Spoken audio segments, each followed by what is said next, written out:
அனைவருக்குமே வணக்கம். இந்த வீடியோவில் நம்ம எதை பற்றி பார்க்க போகிறோம் அப்படின்னு பார்த்தீங்கன்னா, இந்த மைவித்ரி ஏட்ஸ் என்ற நிறுவனத்துடைய அப்டேட்டை பற்றி தான் இந்த வீடியோவில் நம்ம வந்து பார்க்க போகிறோம். இந்த அப்டேட்டுக்காக தான் அனைவருமே வெயிட் பண்ணியிருக்கோம் இல்லையா? இந்த அப்டேட் பார்த்தீங்கன்னா, இந்த நிறுவனம் என்ன அப்டேட் வந்து கொடுத்துருக்காங்க, இந்த நிறுவனம் செயல்படுமா செயல்படாதா, இதில் பணத்தை இழந்தவர்களுக்கெல்லாம் எப்போ வந்து பணம் வந்து கிடைக்க போகுது, நீதிமன்றம் என்ன தீர்ப்பு வந்து வழங்கியிருக்காங்க, போலீஸார் அவர்கள் வந்து என்ன அப்டேட் வந்து கொடுத்துருக்காங்க, இந்த நிறுவனம் செயல்படும் அப்படின்ற மாதிரி தகவல் வெளியாகி வருது. இது வந்து உண்மையா பொய்யா, இது மாதிரி வந்து நிறைய பேருக்கு நிறைய சந்தேகங்களாக பார்த்தீங்கன்னா இந்த வேலையில் வந்து இருக்குது. இருந்தாலுமே இந்த நிறுவனம் செயல்படுமா செயல்படாதா, மக்களுடைய பணம் நிலை வந்து என்ன அப்படின்றத தொடர்ந்து வீடியோவில் பார்க்கலாம். அதுக்கு முன்னாடி நம்ம சேனலுக்கு வந்து இப்போ தான் நீங்கள் முதல் முறையாக வந்திருக்கீங்க அப்படின்னா மறக்காமல் நம்மளுடைய சேனலை சப்ஸ்கிரைப் பண்ணி சப்போர்ட் பண்ணுங்கள். வாங்க வீடியோக்குள்ளே போகலாம். வந்து பார்த்தீங்கன்னா, இந்த மைவித்ரி ஆட்ஸ் என்ற நிறுவனம் பார்த்தீங்கன்னா மதுரையில் வந்து செயல்படுது இல்லையா? இது வந்து செயல்படுது தமிழகத்தில் பார்த்தீங்கன்னா நிறைய நிறுவனத்தை கூட வந்து பார்த்தீங்கன்னா லிங்க் வந்து வைத்து நிறைய பொருட்களை வந்து வாங்கி மக்களுக்கு மலிவான பொருட்களை வந்து கொடுத்து வந்ததாக இந்த நிறுவனம் செயல்பட்டு வந்தது.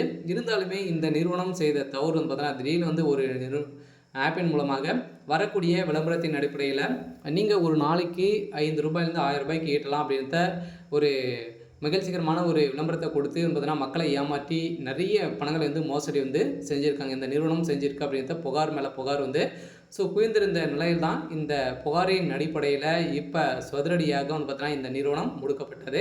இந்த நிறுவனத்தின் அடிப்படையில் இப்போ இந்த நிறுவனம் பார்த்தீங்கன்னா பணத்தை இழந்தவர்களுக்கெல்லாம் ரீஃபண்ட் வந்து ஆகுமா ஆகாதா அப்படின்றது எல்லாருடைய பெரிய கேள்வியாக இருந்திருந்தாலுமே இந்த சக்தி ஆனந்த் அவர்கள் வந்து பார்த்தீங்கன்னா கொடுத்த அப்டேட்டின் பிரகாரம் விரைவில் இந்த புதிய கேரளாவில் பார்த்தீங்கன்னா புதிய நிறுவனம் பார்த்தீங்கன்னா கேரளாவிலும் தொடங்கும் அப்படின்ற மாதிரி சொல்லியிருக்காரு. அதனால் பார்த்தீங்கன்னா அதிரடியாக கேரளாவில் இந்த நிறுவனம் மாற்றப்படுவதற்கான ஏற்பாடு நடந்திருக்கு. அப்படி தமிழகத்திலும் பார்த்தீங்கன்னா செயல்படும். இப்போ புதியதாக கேரளாவில் வந்து பார்த்தீங்கன்னா புதிய புலியுடன் அங்கே வந்து இப்போ ஏற்பாடுகள் வந்து நடந்துகிட்டு இருக்குது. சில கேரளா வந்து அப்ரூவல் கொடுத்துட்டாங்க.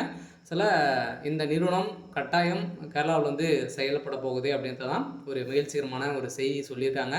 அடுத்ததாக பார்த்தீங்கன்னா இந்த நிறுவனத்தில் பணத்தை இழந்தவர்களுக்கெல்லாம் பணம் எப்போ கிடைக்க போகுது அப்படின்னா, ரீஃபண்டை பொறுத்தளவுக்கு இந்த மந்த் இறுதிக்குள்ளே உங்களுக்கு வந்து ஒரு மகிழ்ச்சிகரமான ஒரு செய்தி வந்து நீதிமன்றம் கொடுப்பாங்க அப்படின்ற போலீஸார்கள் வந்து பார்த்தீங்கன்னா சொல்லியிருக்காங்க.